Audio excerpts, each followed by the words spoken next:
Welcome to Uncomfortable, conversations about culture and Christianity. My name is Eric, and today I'm joined by Jess. Hello, world. And Alex. Oh, happy day, I hope, or really sad day. About what? Well, I don't know right now, but it's Friday when you're listening, but the Huskers played last night. Okay. So I'm either really happy that they've won a game or I'm like really sad and don't talk to me. Okay. All right. We'll find out. College age boys running around is what my joy is dictated on. Okay. With a football. Jess might have a contact for you that could help you sort out some of that stuff. But also, we are joined by a very special guest, Allison Dykehouse. Thank you for being here. Thanks for having me. Yeah, it's good to have you. Later on today's episode, we're going to be talking about purity culture. But before we get to that, I believe we have a voicemail. Good morning, gang. Just wanted to exhort you on being back in the saddle again. Good to hear your voices. Do this as I walk either myself. Sometimes I have a dog. So anyway, God is good all the time. And again, it's good to have you guys back. We'll catch you. Adios. Bye. Okay, so this is obviously in reference to our break that we just came back from a couple weeks ago. So thank you, Someone caller. missed up. Thank you. We're That made missed. me smile. Yeah, it's nice to know that, you throw this out there and someone's listening, someone's catching it in some sort of digital device and listening while they walk their dog. Great. Thank you. Thank you for listening. You have anything to add to that? No, just nice. That's nice. All right. Allison, and that hopefully makes you feel good to be on a podcast where people want to call in Very much so. and say how much they missed us. Yes. I love it. We just brought you here to listen to that. Have a great day. Yeah. We're going to go ahead and talk about purity culture now. No, we were trying to round out the people around this table to just, have a lot of different perspectives. Allison, I think you spent time in youth ministry and you have raised children up into adulthood and sent them on their way. And so you have a lot of experience there. And then all of us bring our own perspectives. But it's definitely something that we all live through in one form or another. And if you're not familiar with the term purity culture, which if you're, very young listening to this, you might not be familiar, but it's definitely something that shaped generations of Christians in the 90s and the early 2000s. And it was, fueled by books like our guest last week, Josh Harris, who wrote A Kiss Dating Goodbye, and conferences, pledges, purity rings, all sorts of different things that ultimately, I think in a lot of ways kind of led to sexual brokenness and a lot of shame. And I think mainly our goal today would be to kind of unpack that and hopefully look back on it in a way that we can redeem some of that and maybe help people heal from some of those wounds that they may be still carrying around with them. Yeah. And I think one of the interesting things about this conversation is I've done even more research, obviously talking to Josh last week in his book, Kiss Dating Goodbye, was just historically, it's interesting. We to hear about this a lot in the church, but historically, in culture as a whole, in the 90s, they didn't call it purity culture, but even in school, secular settings and all of these places, there was a huge pushback because of the AIDS epidemic. There was teen pregnancies, things like birth control were just not around in the same way they are. And so STDs were at an all-time high. And so there was coming out of a parent's kind of free love, hippies and all that kind of stuff. Culture as a whole kind of was rejecting that and preaching it or teaching it in a lot of different places. And so I think one thing that often happens is we dump all this on Christian subculture. They were the only ones talking about this and forcing it. And we'll talk about how it played its own part. But I think it's interesting to note historically, where we were just as a culture in general, not just in kind of the Christian worldview that kind of really set up for the flame Josh talked about. His book didn't start purity culture, but it definitely added fuel to the fire in homeschool groups and all that kind of stuff, which is just fascinating. And so, yeah. Allison, tell people that are listening a little bit about what you do at the church, just in case they maybe are not familiar with you. And then maybe from there, tell us a little bit about your past in youth ministry and your experience with purity culture. Yeah. I mean, currently I'm on the adult team. I do spiritual discovery is the title, but it's really, I get to work alongside people who are either interested in reaching their friends for the gospel, but not trying to do it in an obnoxious way. But how do I love my neighbors? How do I love my coworkers? Giving them questions to ask, really teaching people to ask better questions rather than telling people what they need to believe, but really how do we ask good questions, but also apologetics. But I also get to handle a lot of other like really fun aspects of the church, like baptisms and stuff. So I get to do a lot of things in the adult ministry world, but did student ministry for, I don't want to say how long because that makes me feel really old. You already made me feel old about the fact that my kids are out of the house. I'm sorry. But that's okay. I am That what I am, and I don't really Don't have blame a me. It was choice. time's fault. This is just who I am. Yeah. But yeah, I've done it for a couple of decades. And so like being able to go right from high school into college ministry, and I've kind of just been in it the whole time, whether as a volunteer or as a paid staff. And I just love getting to walk alongside people. And I would say that I got to experience both the negative and the positive of purity culture. The way that I grew up, I would say I chose church. I chose to be a part of it, but my family didn't force me into it. And so I really got to see both sides of this. And growing up in a family where, I mean, anything and everything from the world probably was at play, but also was encouraged in church. And so I would say I got to really kind of see a little bit of both and kind of pick and choose what I was going to walk in. So I didn't feel like anything was really forced upon me. Definitely wrestled with some of it because I did play a major part in the youth ministry, even as a youth. But Yeah, I'd say it was that's positive. That's good to know. Jess, I'd be curious before we dive into this any further. Like, I mean, what's your memory of it? How do you kind of see it, purity culture, and now in hindsight, like how did it shape you? How did it kind of form your identity? When you were talking about in the intro about how out of purity culture has come shame and some other things that people kind of have had to deal with since then, I was also thinking like, yeah, but it also influenced how we thought about marriage, how we thought about sex, like how we thought about dating.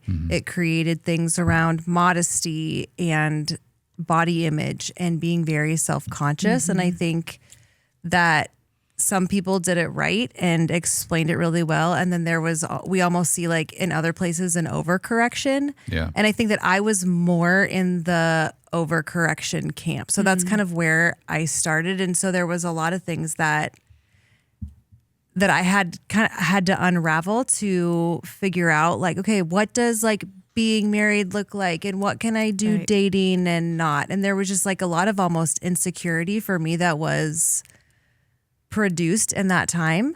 And then also I think I can sit back and say that was 20 years ago. Yeah. And so for me, a really healing piece as we talk about this is that this is, it's data that is not in this time, this day and age. It's like, it's outdated. And so now we have to look back and say, what does this mean for us? Like, what does this mean for us as parents? It's interesting being a therapist on this side and seeing people processing through this and having that side of like what I call bearing witness with people of like really struggling with like, I'm getting married and I don't know what sex is. I don't know like what's okay or dealing with that conflict. So I think that there's been a lot of healing that's come from that, even though that there was a lot of hurt for me in that. I loved your interview yesterday or last week, Alex, with Josh, and just we need to take time, I think, even to listen to people that are talking like Josh did. And when they say they're sorry, like, pause and listen to that. And so, definitely been through some healing, but definitely was on the overcorrected side. I kind of want to dig into that just a little bit, like, because I think some of the feedback we received is even maybe the idea of, okay, well, you know, Josh had his time. We don't really need to hear from him anymore. He kind of messed up people's lives. Like,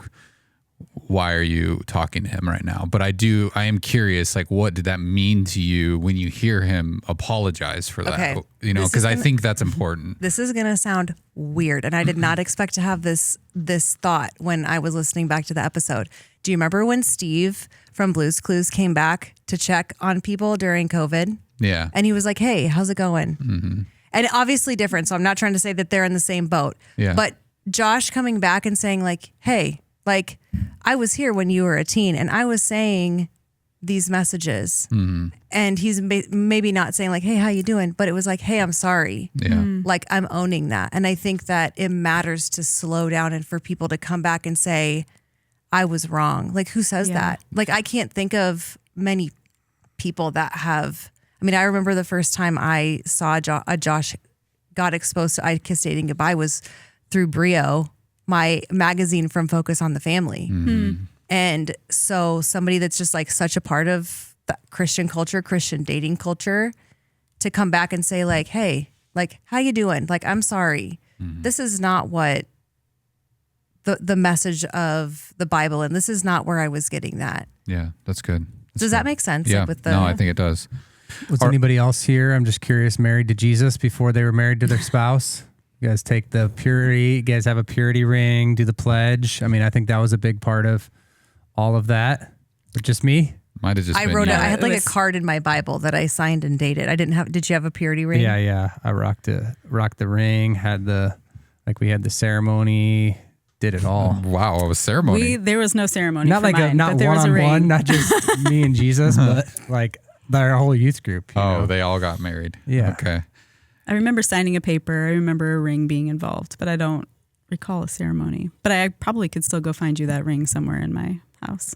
Well, what's interesting about like that is like it was just don't have sex. I mean, at the end of the day, like Yeah. for like what, especially in a lot of this conversation, it was like don't have intercourse, right? Like, and there was so much other stuff, and we'll get into that probably what purity means. But that was just like we're signing these things, we're having these rallies, we're doing all this stuff.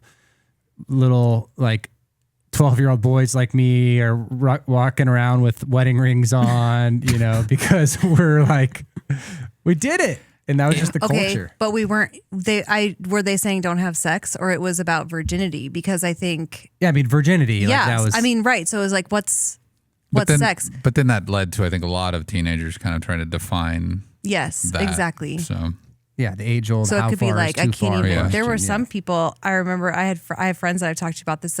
Like would get demerits at their school or talk to in their church if they high fived a boy. yeah, that's pretty extreme. Wow. Yeah.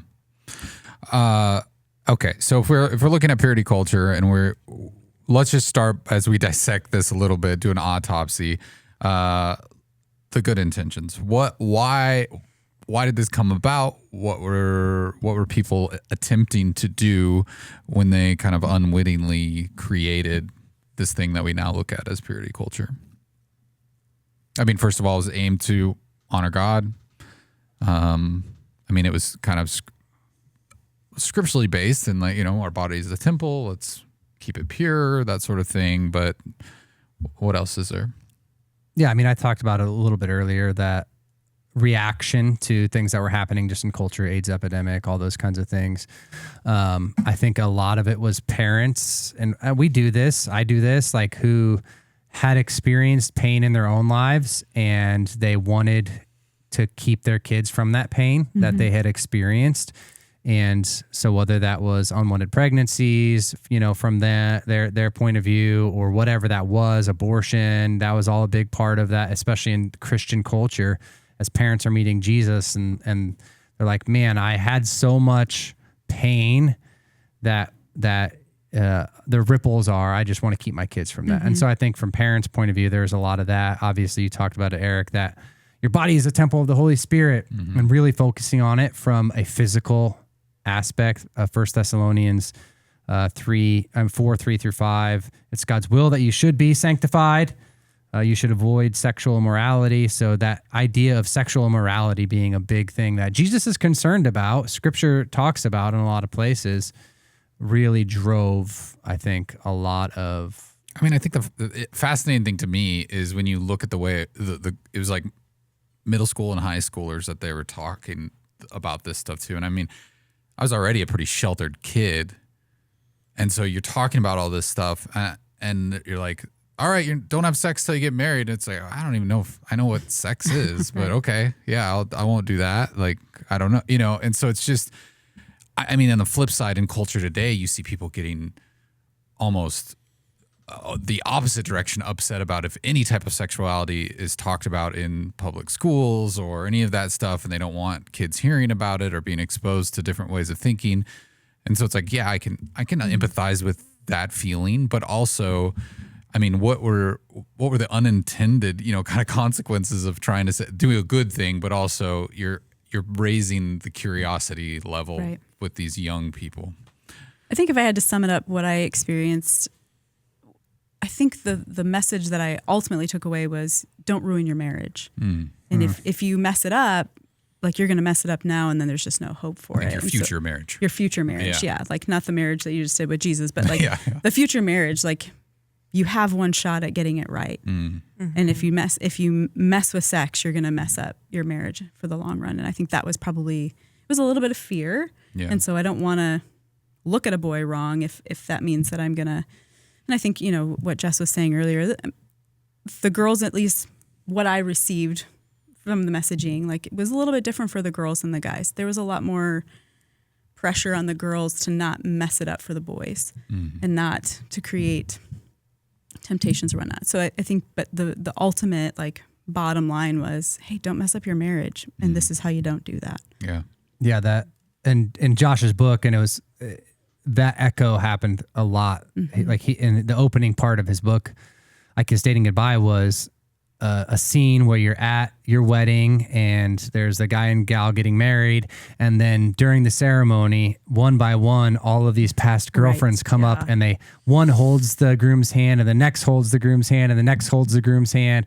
And it's just like, once you do this, you've made covenants, commitments to all these other people. And so you're dragging all of this baggage into your marriage. And there was a lot of ways that people did that. It's like you gave a slice of the cake away and now you don't have a whole cake to give your spouse. Like there was a lot of different ways and examples that we tried to use in culture to kind of say, you're not giving your whole self, your complete self to your spouse. You're robbing them as a child. If you do this and you're dragging all of these things into your marriage. So, but that being the key is that marriage with that man or that woman was the key, not like Jesus wasn't really brought into that. I also feel like it was like teenagers are responsible for other people lusting. And I can't remember if it's in, it was like Matthew 5 or something where it's like, guard your heart against lust. And so then it was just like such a focus on, what are you wearing? What's your shirt look like? How short are your shorts? And not for necessarily your benefit, but it's for like how you're going to cause other people to lust. So I think that also like developed, as a lot of people grew up, this hyper awareness of, okay, who am I in relation to these other guys? And then it's like, I'm responsible for them and for their purity, not just mine because of what I'm doing. Yeah. One book that I've read and talked a little bit to the author, Rachel Joy Welcher, is Talking Back to Purity Culture. Jess, you're the one that recommended it to me. And so one of the things she said was that virginity is not salvation, but chastity can be worship. And she said, obviously she's written a book, Talking Back to Purity Culture. So she has some qualms with it, but it was, for me, that idea, and she was talking about, it was just, virginity was so tied to your salvation and your standing with God. And we can push all that away as we reject some of this stuff with purity culture. But she's like, but chastity, it really can be worship. So it's not just what I'm not doing or what I am doing, but, in devoting myself to Jesus, it's not about what I'm giving my spouse. It's about what am I surrendering to Jesus. And I thought that was a really good thought from her in how do we have this balanced conversation, because there's a lot of negatives that we'll talk about from it, and we've already talked about. And so what are those? Let's get into it. Some of the, where did it go wrong? I think we've kind of hit the tip of the iceberg there with the shame driven messaging, and you heard virginity is the greatest gift you can give your spouse. Wow, what a loaded phrase in a lot of ways. Like, I mean, I think on one hand, what you were saying, Allison, is true. It's not, that's not something to hold lightly. But then on the other hand, if someone, meets Jesus at a different point in their life where this, that ship has sailed, so to say, what does that sound like to that person if they're wanting to live a more Christ-centered life? Like they can't go back on that. And so how does that meet them? I mean, I think we can go into a number of other reasons that the shame-driven aspect of this was a problem, but anybody dive in here? I think specifically to that one, like virginity is the greatest gift you can give your spouse. Like that is not scriptural. It's not biblical. Right. Like when you look at passages that talk about how we're to love and honor and serve one another as spouses, it's not anything about our virginity, or chastity even, but it's about the greatest thing you can give your spouse is that you are looking more like Jesus. Yeah. and that person you're serving them, you're sacrificing yourself for them. And so that's just such a loaded thing. Cause you could give your spouse that and then give them a lot of trash after, by not serving them, not loving. And I think especially in the egocentric male masculine world, the men were like, well, I gave you that, but I don't have to actually respect you or love you or cherish you. Like, I gave you my virginity. What else could you like? Seriously? But, and we laugh about that, but I know people that kind of approached marriage like that. And that was their excuse to not actually honor them or love them or spend time with them or know what their love language was. And so I think that's dangerous. I think this is foundational, like even that statement, that idea, maybe not everybody said that, but I mean, really that is the messaging. That statement is foundational to expectations. So it's like, and if I do not come with that, like my expectation is that I either give this to you or I don't. And how often that just sets up things to fail when it's like, it's not based in, okay, give me the scripture and verse for where that's from or anything like that, but it's just an example of expectations. And then not just an expectation that I'm holding to myself, but then an expectation that I'm holding to my future spouse. And then if they don't do that, then what? My entire world is shattered because now I don't know what to do because that was my expectation, not anything else like you just talked about, Alex. So it kind of pigeonholes us into a space where it's like, now I'm trapped. Yeah. Like, what do I do? Like, this was what it was all about. Yeah. So now what's marriage? What's pleasing God? What's my salvation if it's rooted in that? I think it sets up a bad precedent. I mean, can you imagine? And this is probably several marriages where one person walked in as damaged goods because of the way that it's presented, and the other person, they didn't. Like how much you could just lord that over that person. Well, like I didn't, know, I'm the one coming into this hole. I'm coming into this pure, and as egocentric kind of people that tend to, or at least me, that go that way, it just doesn't set anybody up for freedom or really the forgiveness of what grace actually means or repentance and things like that. And so, I think it's just dangerous. That's the part as a therapist that I feel like I work through quite a bit is because it's not like that expectation or the damaged goods idea. It really turns into hurt because it was so foundational and such a mantra that it turns into this genuine hurt or it feels traumatic. Like it is something that people are working through and having to wrestle through of, I feel genuinely hurt. I feel genuinely violated or abandoned or let down because of this.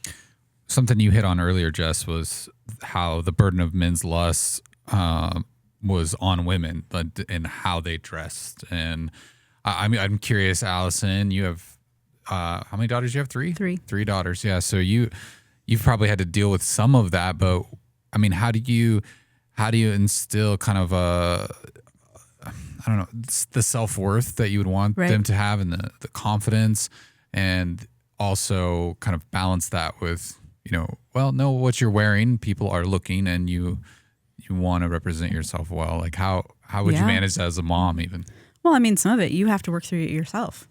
What am I saying out loud to myself? Yeah. Or when I'm looking in the mirror, what am I saying to myself? So you have to work through your own baggage first, and then sometimes you catch yourself saying something to your daughter going, oh man, that is not what I want to say. And so you're like, okay, now I have to apologize. Let me just set the precedence. We need to apologize. But then also, okay, so let's talk through this. What does this mean? And you don't fit the culture and I'm really sorry, but I'm not sorry. Like what I mean, we tried to go at it, and I didn't get it all right. You can ask any one of them. What do you want people to notice about you? Mm-hmm. Is it about your body? Is it about your heart? Is it about the spirit that lives within you? Like, what is it that you want them to notice? And you know what? When you're 16 years old, you kind of want them to notice your body. So that backfired on me a couple of times. Yeah. But it's also so they're like, my body, Mom. That's what I mean, I want them to think that I'm pretty, Mom. Yeah. And I'm like, and that's right. I mean, you're gorgeous, and I want people to see your beauty. Yeah. But also, we kind of came up with this question, like, when I walk out this door, what am I asking other people to notice about me? Mm. What we wear, we do try to accent something, right? So like, what's my heart motive when I walk out this door? I can't be in charge of everybody else's heart motive. And you could be wearing something that is practical, and somebody could still make it and violate you in their mind with it, right? So it's not about that. And so we tried to take that off the table. It really came down to, what's your heart posture with the outfit that you're wearing? What are you doing with that? And I've had to do that with myself, you know, and I want my husband to think that I'm very attractive, but also constantly worrying in, but what does the rest of the world think? Well, again, it's not about what the rest of the world thinks. Lord, where is my heart posture in what I'm doing? Yeah, that's good. I think about that a lot, raising 3 boys. And like, my oldest is 11, and they aren't like, I mean, he's starting to notice girls, and just like to be, and it's that's a new thing for me, just because boys, like, they love video games and action figures and their bikes, you know? And so one thing that's been helpful for me, just even on the other side of being a boy mom, is like, if they notice like, oh, she's really pretty, I'll say like, what else, like, how else would you describe her? Like, what about her? And just like having them like in their mind, like noticing like, okay, she's really pretty and she's really nice too, or like, she's a good friend. Right. And I don't know, like, I mean, I don't think that can be a bad thing, but I think like it's just one thing that's been helpful for me, as I'm kind of like stepping into that space. And I think about it almost in the same way that we don't want to pigeonhole worship. Worship is not just about the worship music. It's not just about singing, but in that, what else is beauty?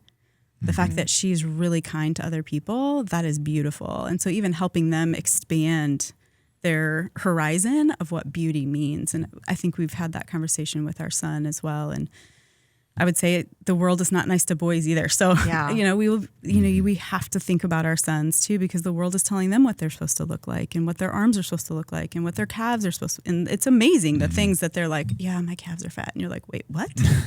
How do you even know what? I don't know what to do with that, you know, but letting them kind of share those things too. Yeah. I think there was definite like rules, spoken or unspoken. I mean, I did student ministry like that. We're like, all right, your shorts need to be to your fingertips. You know, we go to a pool and all the guys just wear your normal swimsuits, and the girls, you need to put a t-shirt on, you know, while we're all at we're going to all go to serve all week on a mission trip, and then we're all going to go to Six Flags, and you're going to all wear one pieces and a t-shirt over. I was just going to say, don't forget the t-shirt. You got to double it up. And all of those things, and I think it'd be interesting to talk about where's the balance of, okay, giving direction and kind of setting some boundaries, because people want to know, people want to be directed, but then what is that doing? Because to me, I'm like, you're trying not to objectify women, but by doing all of that, you're really objectifying women. Like that, at the end of the day, you're pointing it out. You're making it even more clear, making them feel even more awkward and shame about like that. But where's the line? Do I say, okay, as long as it covers your butt and it's not in your butt crack, then it's fine. Like there's the practicalities of it too. So I'm just curious. Like, I've been on trips, led trips even, where that's the organization's, that's their standard, is like, all right, make sure all your girls have t-shirts on. Well, and I think Allison kind of hinted at this, that I don't know, it's like people have their own hangups, their own vices, their own perversions. And so I remember hearing things like, oh, if a woman's wearing a tank top and they're layering it, and there's multiple shoulder straps or whatever, like, oh, that's being too kind of like flirtatious or whatever. I mean, you just hear crazy things that you're like, where'd you come up with that? I mean, and in a culture where there are things like feet fetishes. And I mean, it just doesn't end. And so how much self-policing can you do at the end of the day to not catch the male gaze? And so I don't know. It does seem like just an incredible double standard it's just impossible to manage in a lot of ways. So I think I love what you said about how do you want people to see you? Yeah. It was the worst part of mission trips was having that conversation. And I mean, we had to put photos in, to help. This is what we mean by long enough. And that just, you want to be able to talk about the spiritual side of things, and we want to be able to talk about the other culture. And some of it is a respect to the other culture because they're even more modest than the Christian American church, right? And so, but it was always so tough because it was always taken as, well, you think that I'm being immodest. Like, no. Yeah. Remember, our heart posture is we want to go and be able to share the gospel with this culture, with this team. And if we're creating a wall or a division, they can't hear it. And so, but all they hear is, well, you don't think that I'm dressing modestly enough, or you're thinking that I'm trying to attract. And so trying to break down those barriers was pretty tough. I think it's so hard and it's so nuanced, like in different situations, that it's just hard. It feels really difficult to get it right because someone's going to be offended, and you're going to have an awkward conversation with somebody, and it's hard to get this right in every situation. Oh yeah. Or it feels that way. Well, there's a man named Billy Graham who had some things figured out back in the day, and if you grew up in church or around church culture, you might have heard of the Billy Graham rule. Does anybody want to take a stab at explaining that? Billy Graham rule. Yeah, you might have not even heard it as the Billy Graham rule, but that's kind of what it's dubbed. And his intentions, like, he was traveling all over the world really as an evangelist, doing a lot of awesome things. And one of his things he wanted to make sure was that he never got caught in like a scandal, especially with the women, because this was happening even back in the day, still happening in the church with pastors and so on and so forth. But he was devoted to never being alone with any woman that's not his wife.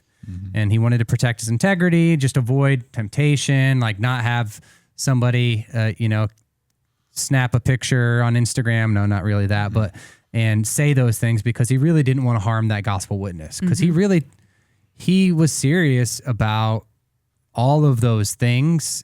Even the appearance of evil could wreck what God's doing in the middle of just an amazing revival. I mean, God used Billy in a huge way. So a lot of pastors and politicians even have kind of adopted like what they call the Billy Graham rule of, making sure I'll never travel alone with a female, a coworker.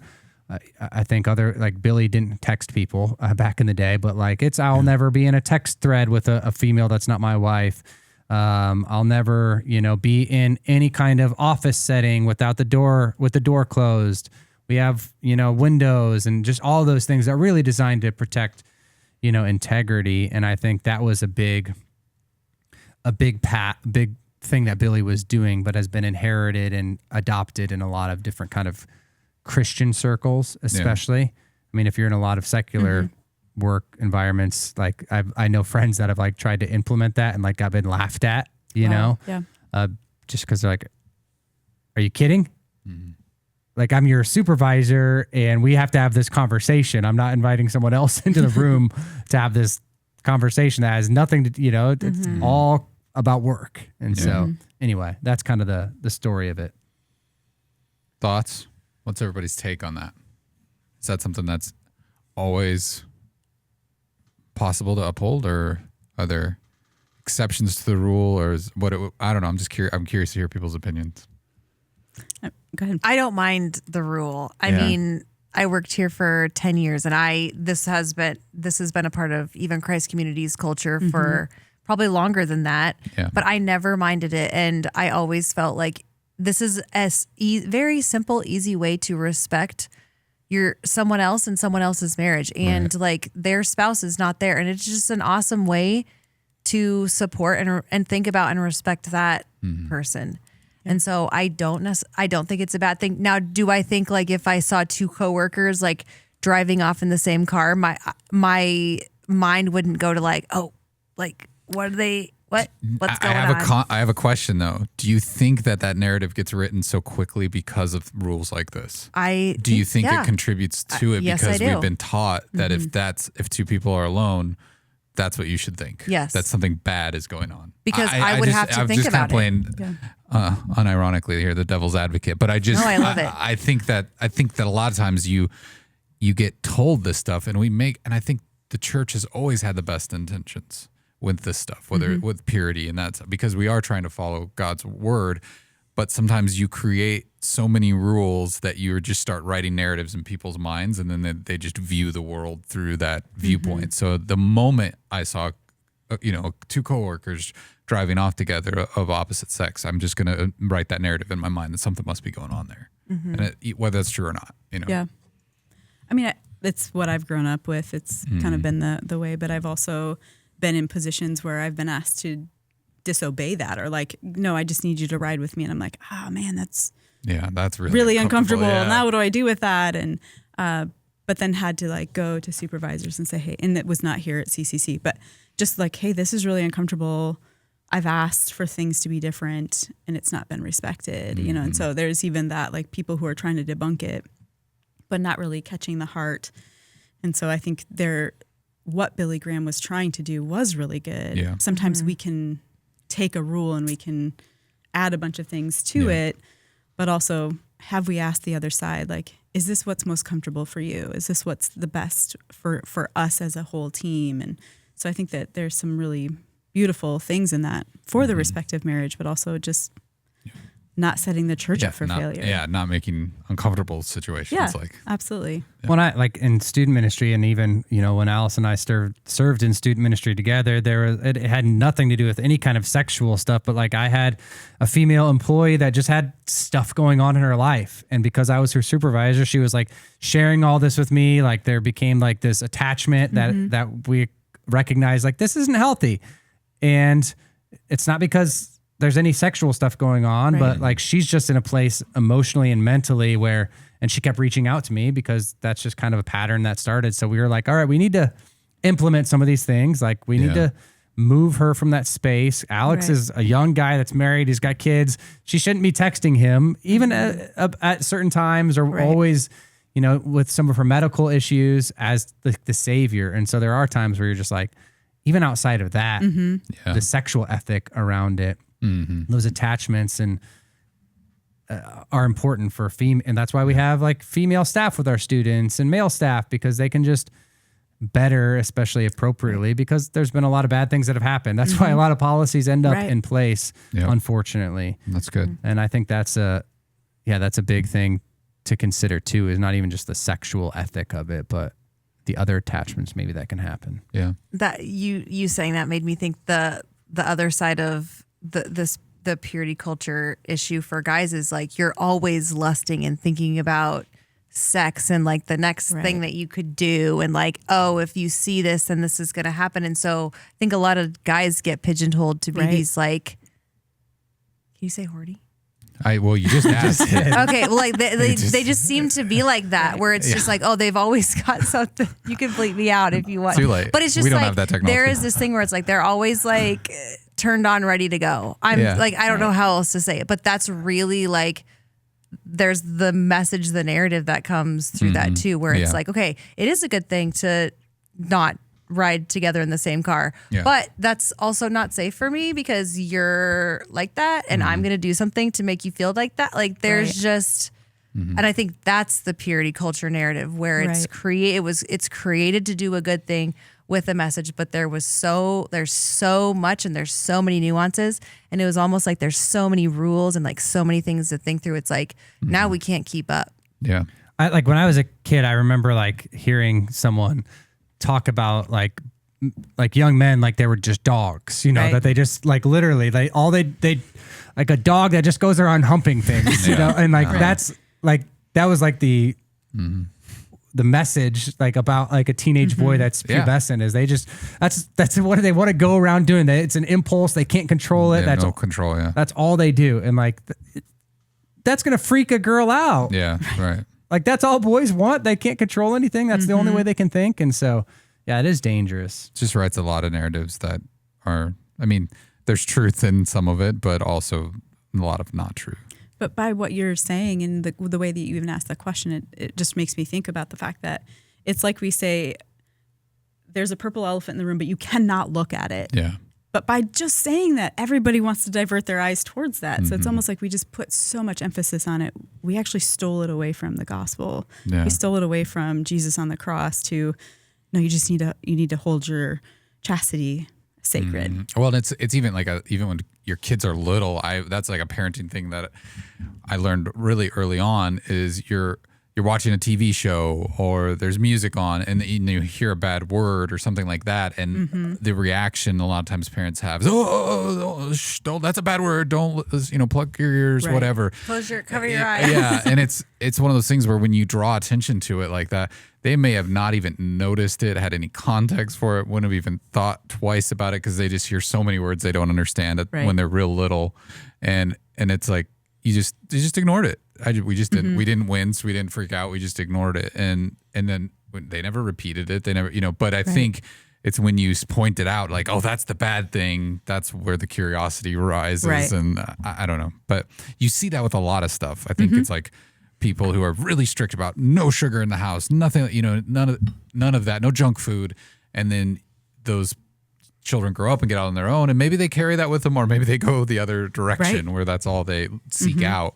And I think you see that that's some of the consequences we might have seen from purity culture, where you're doing your best to safeguard people, but you may have drawn more attention to a problem that actually wasn't as pertinent as you made it.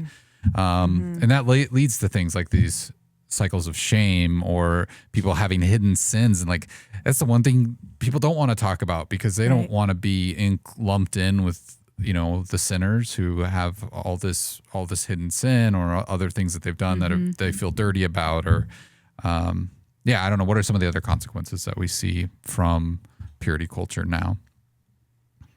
I think for me, I was like zooming in through purity culture. And then I remember like and I don't think we've talked about this, but like then you start hearing like Mark Driscoll talking about marriage. And so then it was just like then this is like shaping like my role as a wife. I have a role like, okay, sex is not okay. Now it's okay. And now I'm like, I have this role to like be with my husband anytime that he wants sex or anytime that he needs this or that. And I think that that's kind of where it catapulted for me, was like, that was in college. Like I was like, dating and with other people. And I just remember thinking like, okay, this is what a good wife does. Like, okay, this is like what somebody that godly like loves wife, not even yes, just a not good good, wife. godly. A godly, yeah. Exactly. Yeah. And so I think that message just came and it just kind of all flowed together. Yeah.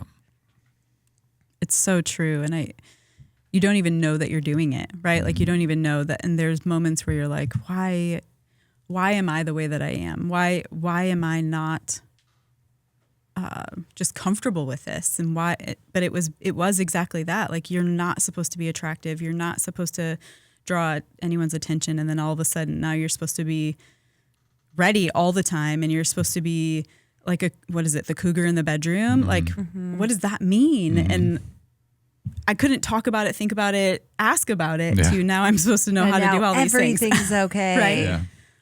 Yeah. That's a hard transition, and nobody really talks about that in marriage counseling. Yeah, I think some of Pre-marriage. those things where, like, it's going to be amazing. Yeah, it's like sex is going to be amazing. It's going to be healing. It's going to, if you do it right, you're not going to have problem. Like there's literally authors that said, you're not going to have problems having kids, like that God's going to bless you. And then they tie it to all of those things. And nobody talks about that, especially if they're like, don't do it. I mean, it's like giving a 16-year-old without any lessons, like, now go drive the car, and you're like, right. How did you crash it, you idiot? You're like, well, because nobody taught me anything. Nobody told, I didn't know what I was doing. I maybe read some picture books or something like that, but like, there's mechanics, there's all these things that happen, and that people just didn't talk about. Right. And that's so tough. And you saw where the church kind of missed that, that missed the mark to disciple young people, and it was so taboo. It was kind of easy to say no to a lot of things and don't do it. And when people start asking why, it was probably more challenging to explain the why. And I think we saw that across the board. It's like, don't smoke, don't cuss, don't go to rated R movies, don't Watch have the Teenage sex. Mutant Ninja Turtles. All those things. Those are demonic, so don't watch that. But then you had this whole generation, and I think we've talked about this before, but this whole generation that grew up following those rules.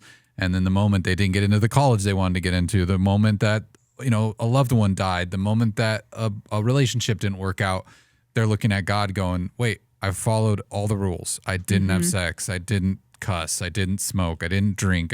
I didn't do these things. And now what? Why didn't I do those things? And it was so transactionary that I think that's maybe where we kind of messed up. It's not a transaction. You're not doing this because you're going to get something out of it. It's because of faithfulness and to your creator and ultimately.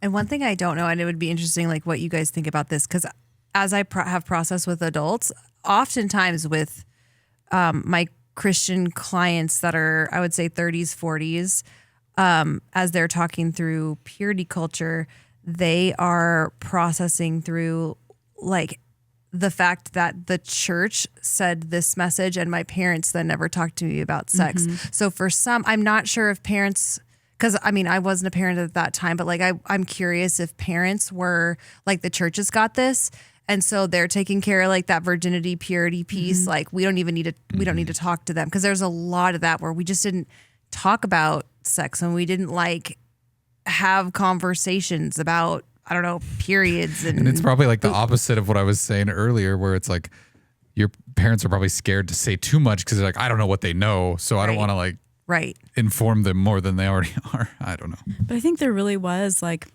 I've talked with my parents about it since then, and like they didn't really have that conversation. Yeah. I remember like asking my dad outright, and I think I'd never seen my dad embarrassed before, but like he turned red and he changed that subject faster than I've ever seen him change a subject.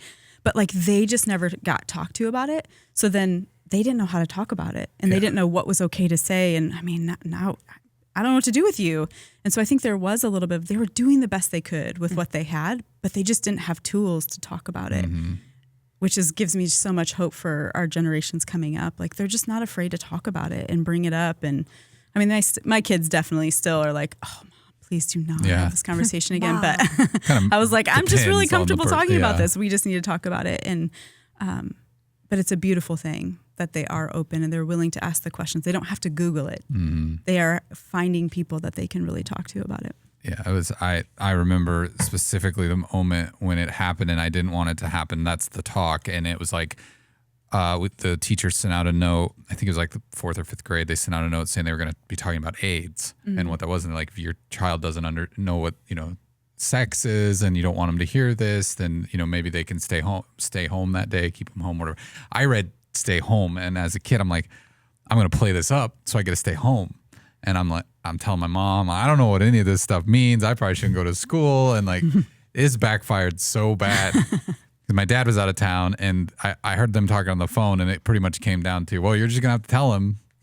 And so I got the talk on the way to school that next morning from my mom, and she's just kind of like, didn't know what to do. And she's like, well, boys, have a penis, and girls have a vagina, and they put it together, and babies. It was like the most rudimentary conversation ever. And I was so embarrassed. I was just mortified, and I still had to go to school and hear the AIDS talk anyways. So. Well, and even that, like when you oversimplify it too, like then it becomes like a fear thing. Like, I never want to do that because I don't want to have babies. And so then it even creates this other weird narrative of it. But I think ultimately, when as we wind down, like the idea and even the title of purity culture and tying it so closely to our sexual ethic and identity, it misses the whole mark of the gospel at the end of the day, because it convinces us that we have more to do with our purity than we do. Like at the end of the day, none of us are pure, not even one. Paul talks about like our righteousness is like filthy rags. Like there's zero purity inside of us. And so it convinces us that I can play a bigger part in my purity than I have. But all of my purity only comes from recognizing I'm impure and I need Jesus to purify me. And so it creates this caste system, almost a desire to follow that I can achieve purity on my own.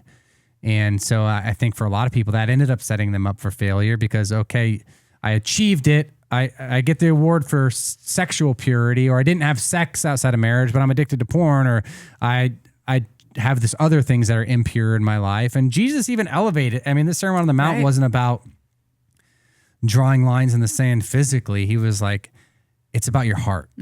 Like purity is a matter of what your heart's exposed to, kind of like what you were saying earlier, Allison, about what you're talking to your kids about. You want them to know their beauty and all of that is deeper than, their skin or their appearance or their body shape or size. And so I think that's ultimately, if there's like a spot that it really sucked and missed the mark and led people into performative religion, that's probably one of the big, and that's oversimplified, but one of the biggest spots. Yeah. It gave us a false sense of security and control that I can create my own happiness. If I just follow these rules, I can create the best marriage possible. And I think it is missing the mark. It's making us more like Pharisees than it is like disciples. Yeah, that's good.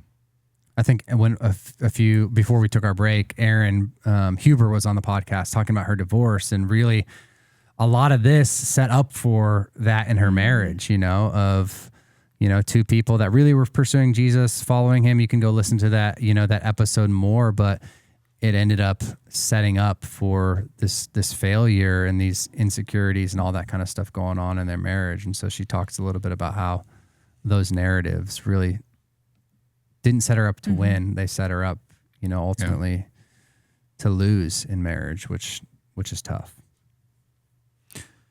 Yeah, it's a kind of an unending thread that we could keep trying to unwind here. But I mean, are there any closing thoughts that anybody wants to share? Make sure that they got off their chest before we wrap things up here today. I think one of the most healing characteristics of Jesus has been that he consistently never shamed anyone who was chastised by their culture. So I think about the woman at the well, the woman caught in adultery, the bleeding woman. He was there to love and restore and redeem, and we don't see him doing that. And that's the ultimate example that we have. And I wish that I had settled more in that. But I think now as an adult that's healed from a lot of the hurt that came from purity culture, that's one thing that's been really helpful for me. And then I encourage my clients and I just refer everybody to read that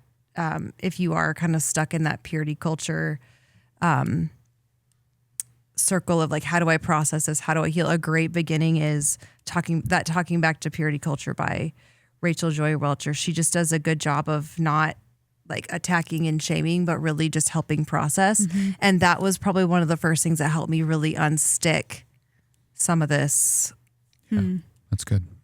I wish, like, as I was younger, that I really understood seeing women as God's daughters. You know, like as I've been a dad, like you better believe I want everybody to see my daughters as my daughter, you know, first and foremost, that they're beloved, it was so much like what not to see women as instead of like what to see women as. And, you know, and that caused me to not see women as God's daughters, to objectify them, to, you know, want to think of them as a prize, to pursue them like for my own gain. Like, oh, I got their attention and their attention's a commodity, them liking me is a commodity, like all of those things, instead of actually seeing them as, like, even for my wife, I need to see her as God's daughter. Right. And if I treat her the way that I want my daughters treated, and I don't even always do that, right? And so like I have to constantly be remembering whose image they're bearing and what they're made in. And so like I wish, as I was younger, that somebody helped me.